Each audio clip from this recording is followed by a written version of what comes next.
Hello. Happy Hi. Thursday. Yes, happy Thursday. I'm so glad we're here together. I'm so glad we're here together. Back for episode 3. I got my ginger tea brewed. Are you drinking any tea right now? Yes, my traditional peppermint tea with a little bit of raw honey, just a Ooh, touch. Yeah. nice. So you're gonna have a clear voice and a clear audience today uh for our episode here. Um Well, so nice doing another third episode. Today I think we're going to focus on mediumship. That's going to be kind of the theme of the talk. And I know it's something that you specialize in, but maybe as a recap, let's just from a high level, Pandora, like what are all the things that you specialize in and the services that you help your clients with? Okay, so I'm a psychic medium. I come from a psychic family and I've been doing this work for over 3 decades. I started in utero. Ha ha ha. Um, I do sound healing, crystal and color therapy. I work with a lot of animal communication sessions. So, Oh, uh, cool. doing animal behavior stuff, also working with animals who've crossed over. I'm a meditation coach. I also have created 4 oracle decks. I have written in three, I think now, collaborative books and a book of my own on relationships. So I do all sorts of stuff. Geez, yeah, clearly you're not busy ever. Yeah. Oh my. So since we touched on the psychic medium and like the specific part mediumship today, I feel like TikTok, social media, Instagram, I always see these people that are like, I'm a psychic medium, and it seems to be such a very like hot word, buzzword. I don't know what mediumship means. What does that mean? I guess I always equate it to like some sort of coaching, so to speak, but like in your world, how would you define like mediumship and what does that really mean? So not every psychic is a medium, but all mediums are psychics. So Okay. basically, to be a medium, you have to be able to shift your energy and raise your vibration so that you can hear, sense, feel, use your clairvoyance, clairsentience, clairaudience. So clear seeing, clear feeling, clear hearing, clear knowing of the loved ones in spirit to be able to connect to the spirit world. So that is something that definitely needs to be practiced. And then there are many types of mediums as well. I'm an evidential medium, which means that I work to bring through evidence to prove who the person is who I'm connected with on the other side, versus what you might see with some TV mediums who will just stand in the room and say, I have a man here and he has brown hair and brown eyes. Can anybody claim him? So, no, that's more Hmm. like cold reading.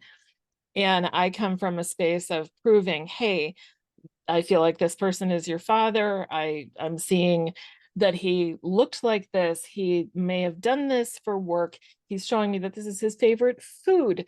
So they come through when I ask them to, with a lot of things that the client can confirm. So they know that this is actually their loved one. And then they can relax and just have that conversation. So the other way that I could say what a medium is someone who can facilitate those final conversations between the client and their loved ones. Because a lot of times we don't get a chance to say goodbye before someone Yeah. passes. Yeah, absolutely.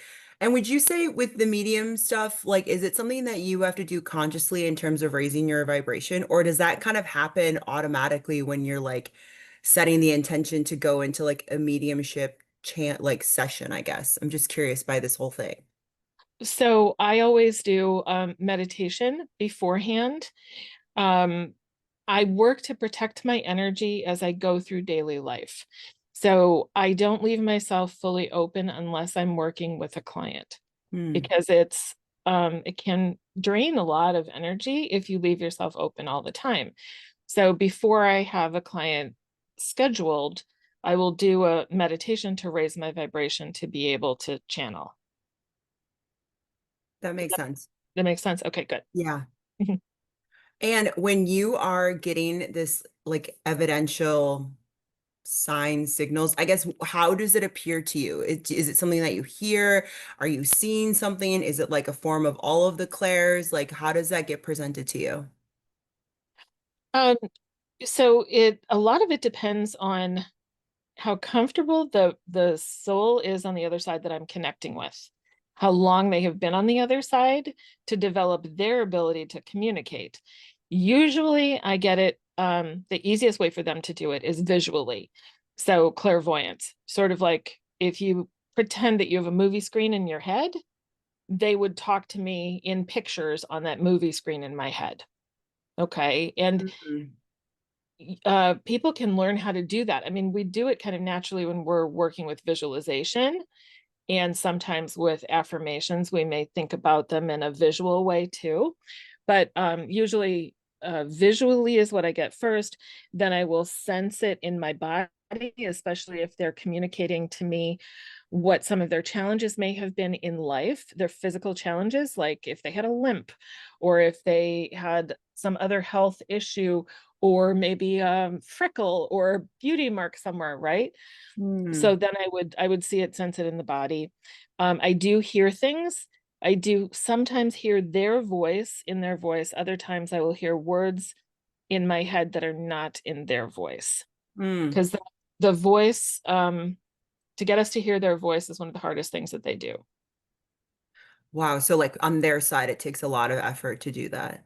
A lot of effort to do that.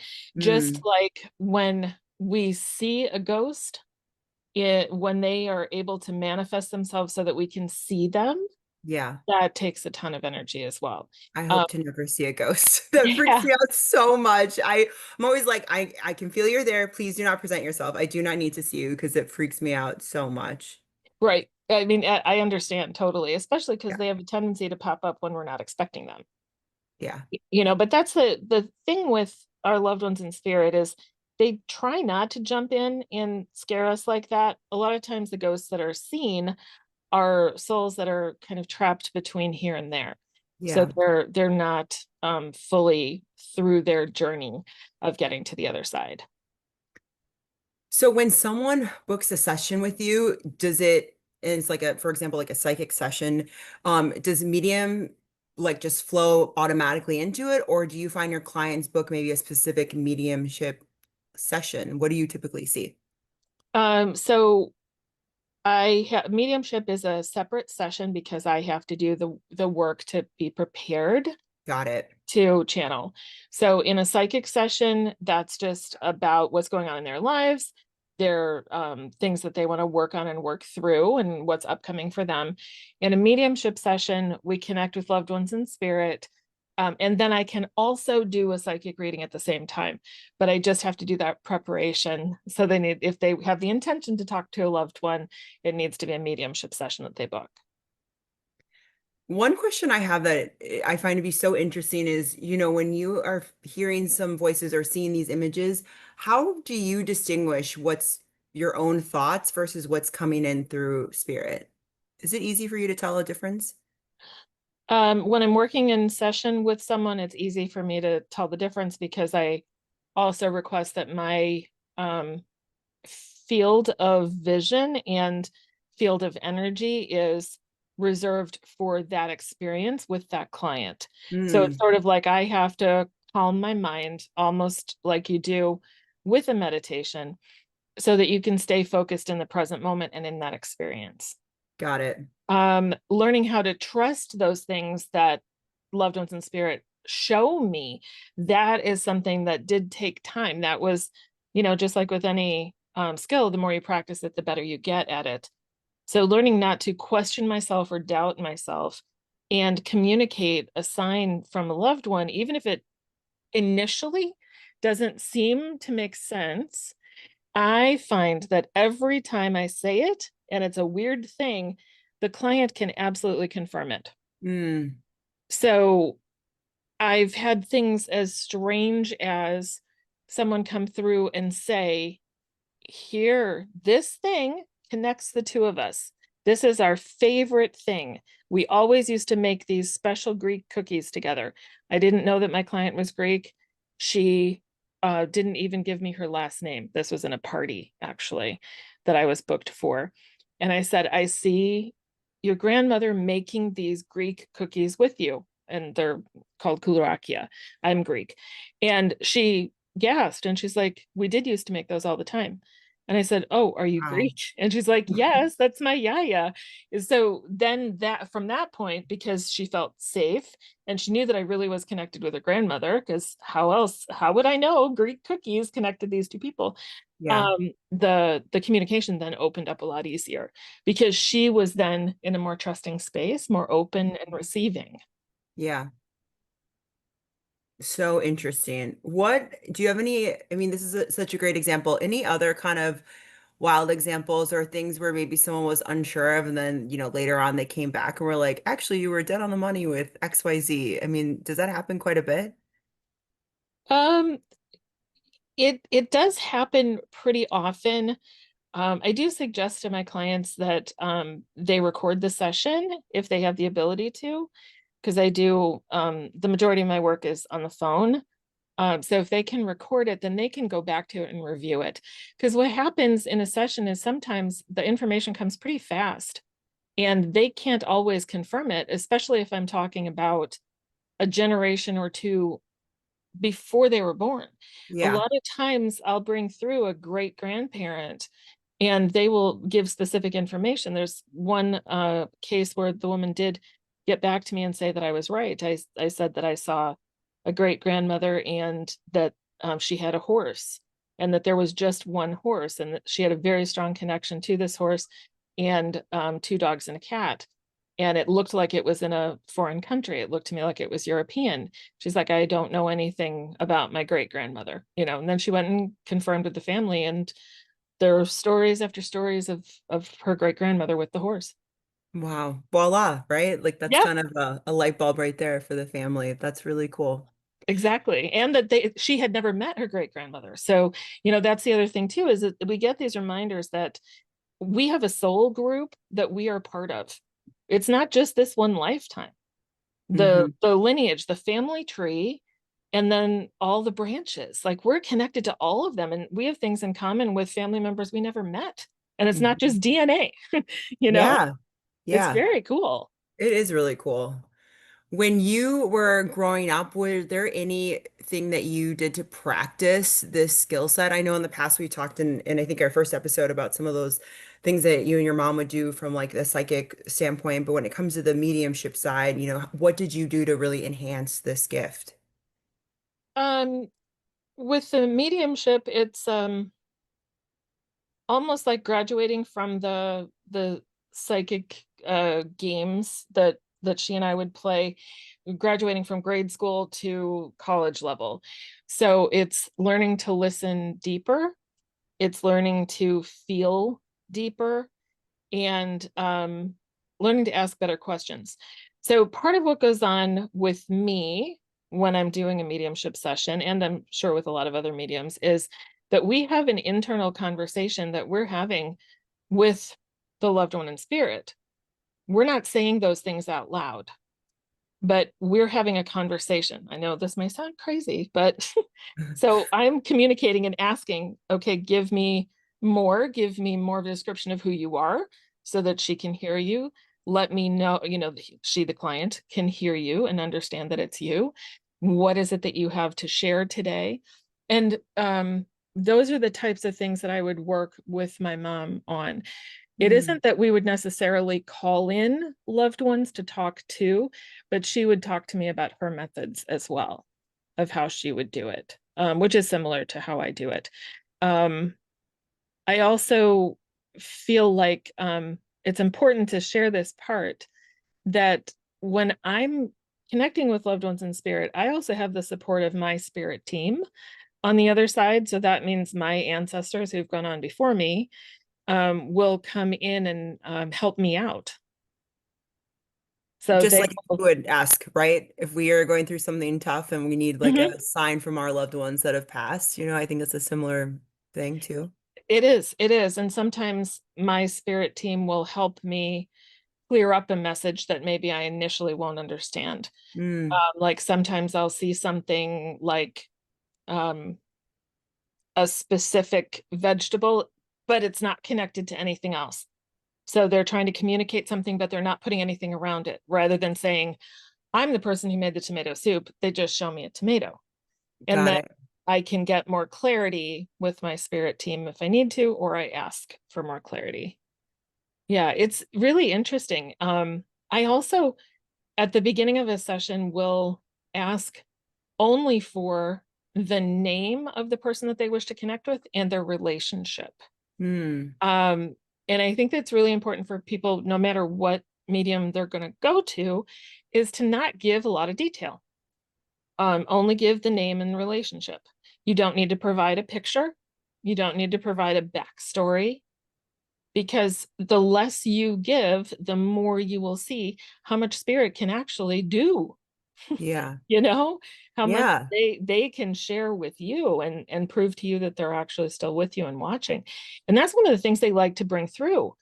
Our loved ones like to bring up experiences that you've recently had. Like they'll point out, hey, I was just at the party for a baby shower, or for a wedding. I was just there.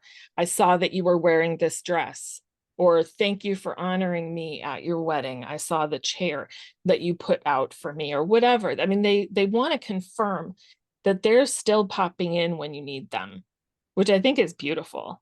Yeah, and I think that's probably also really helpful for people who have like a first time session that are, somewhat skeptic, right? And they're like, is this real or did I give too much info or are they just reaching or guessing or are they just hitting broad topics? So I think giving as little as possible also gives them that own kind of comfort that, who you're connecting with is really their past loved one.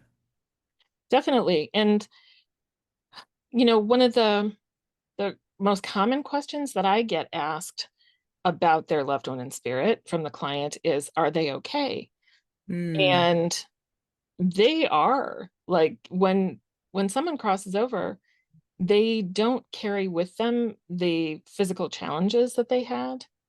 Life gets lighter and better for them. Their soul's journey lightens them in most cases, from what I have seen. I've been lucky to connect with souls that lighten up when they cross over. They frequently show me their version of themselves, like their eternal version, how they view themselves. So if someone crosses over and they're 98 years old, they may show themselves to me when they were their happiest at like age 36. And they'll even give me like the outfit that they're wearing for their eternal selves. And a lot of times, the client can confirm, oh, I have a picture of my grandmother, my grandfather wearing that outfit that you're describing. Wow. Yeah, it's really cool. It is cool. And so when someone has a session with you, like you said, you open up with, who they want to connect with and like the like name and relationship. Are there any other things that you recommend for someone who wants to have a session, like how to prep for it? Absolutely. Sometimes, actually, often I suggest that they have a picture of their loved one with them, or an item from their loved one with them, so that they can spend a few moments reflecting on their relationship and connecting and asking that loved one to come through, so that that loved one will hear them and they'll know that they can trust me too. So it's getting in that mindset so they can move their nerves out of the way and they can set the stage for a better experience by being present with their loved one even before I pick up the phone and call them. Yeah, they're already probably there, right? Before you even give the Hmm. phone a Yeah. ring, so they're already sitting next to them or, with you on the line. So that's so cool. Yeah, it's I think I've only had one time where it took a few minutes to connect with someone, just because they kind of weren't in a trusting space yet. But most of the time, if my client's focused on their loved one who they want to connect with, I can connect pretty fast. Mm, so cool. Oh, amazing. Um, Anything else around the mediumship, Pandora, you want to share? Um, well, I think this part is interesting, at least I've always found it interesting, is that the people who you sometimes expect are going to hang out together on the other side may not. So sometimes people get really disappointed that there hasn't been some magical reconnection between their mother and father on the other side. Sometimes Oh, they're juicy. Oh my right, like gosh. Yeah. sometimes those two people have more work to do with other people in their soul group. So they will initially reconnect, but then they will kind of go their separate ways. So there's healing that has to happen generationally. There's healing that has to happen with the other souls in the soul group. So they aren't always going to hang out with who we would think that they would, either their partner or their bestie, you know? Yeah. Um, but I do uh, really enjoy when I'm shown who they're hanging out with, because sometimes then, once the initial shock wears off, it does make sense who they're choosing to hang out with. Okay. Like, I had a client whose grandmother she was sure was going to be going right to her husband. And instead, she went to a table full of her other three besties who she hadn't seen. These were ladies who were her best friends in high school. She hadn't seen some of them for 20, 30 years, but they all reunited and they were just hanging out around the table like they would have at a kitchen table Love because it. I miss them so much, you know. So Yeah. it's stuff like that. It's really it's heartwarming, you know, and it does bring a sense of peace. But just to remember, if you're going to a medium, have some other questions too, because they will help you from the other side. If you Hmm. have, you know, like you haven't seen your mother in 30 years, you want to ask her opinion about something, they will share an opinion. Okay. Because, Whether you want it or not, right? Sometimes, yeah, depending on what you kind expect of them to like when they say. were here. Yes, Yes. exactly. Yeah. That's really cool. I Yeah, bet you the personalities are probably the funnest thing to kind of witness is, I'm sure some people who are feisty in the physical world are probably still feisty in the spirit world. So that is really cool. they are. They definitely are. And even some people, yeah, the personality does not change. They don't just become angelic and, you know, harps are playing around them. No, their They're not challenges. cherubs? What do you mean? I just I expect know, them to all right? have We can wings and fly around write with a a harp. nice story, but yeah, but Yeah. they are still who they were in most cases. Yeah, that's really cool. All right. Well, are we ready for maybe a little card pull? Do you have one handy? Of course. I'm gonna pull a card today from my first deck, the Pandora's box of cards. It's an oracle deck. And Awesome.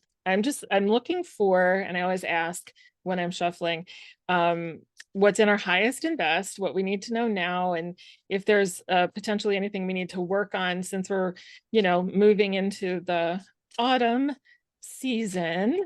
Yep. Okay, here we go. Ooh, what do we Mm, got? we got Labyrinth, and it says contemplation. On the card, there's a picture of a labyrinth. Hold And up. Didn't we just talk about a labyrinth last night? we did just talk about a labyrinth last night. Isn't that Oh, funny? oh my God, Yeah. go figure. Yes, that's Yeah. absolutely hysterical. I have a friend with a labyrinth tattoo, and we used to sit and draw because he showed me how to draw a labyrinth. We used to sit and draw them together.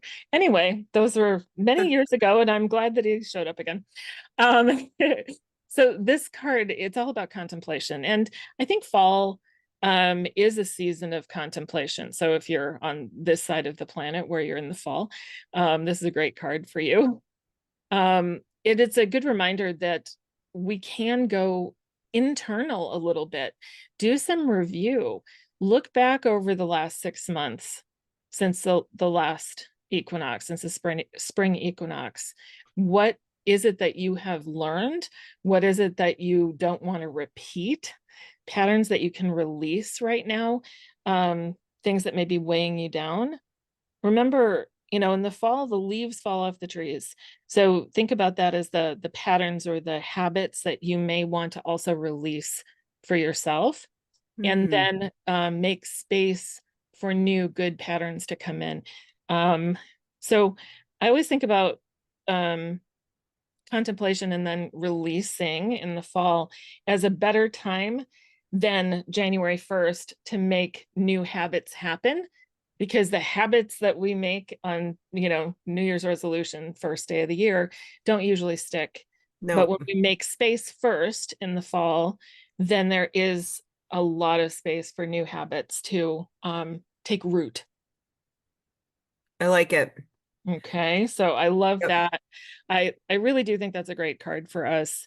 And I do know that for right now, the other thing is I always pick up on like crystal energy or mineral energy for healing. And going along with this one, because of the idea of release and also grounding, smoky quartz would be a great stone to keep with you.